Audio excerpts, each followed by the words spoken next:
проблем в София, има цигански проблем в страната. И аз съвършено не мога да възприема логиката, че този проблем може да бъде решаван на общинско равнище. Това е проблем на цялото общество.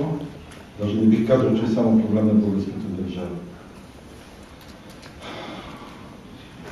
Проблемът не е само политически, освен това той е културен проблем. Цигани се нуждаят, за да могат да бъдат интегрирани в българското общество, се нуждаят преди всичко от работа и образование. Не само от образование, от работа. И за това се нуждаят от това да бъдат разбирани, тяхната култура да бъде разбирана от мнозинството.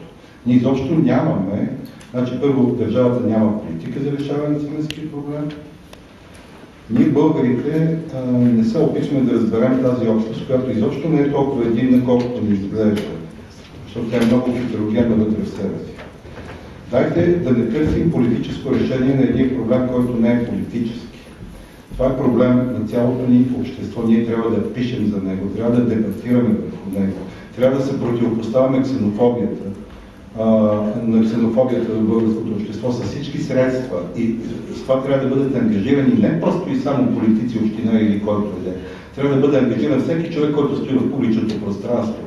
Трябва да даваме отпор на всякакви ксенофобски политически идеи. Съжалявам, симпатичен на мен Николай, че до тук, но партия като Атака има съвършено примитивна и нецивилизована политика спрямо циганите. Всичко това трябва да преодолеем по някакъв начин, в противен случай обществото ще бъде изгребено от този проблем. Така че нека не го свеждаме на общинско равнище. Това, което общината трябва да прави, да третира циганите като всички други граждани.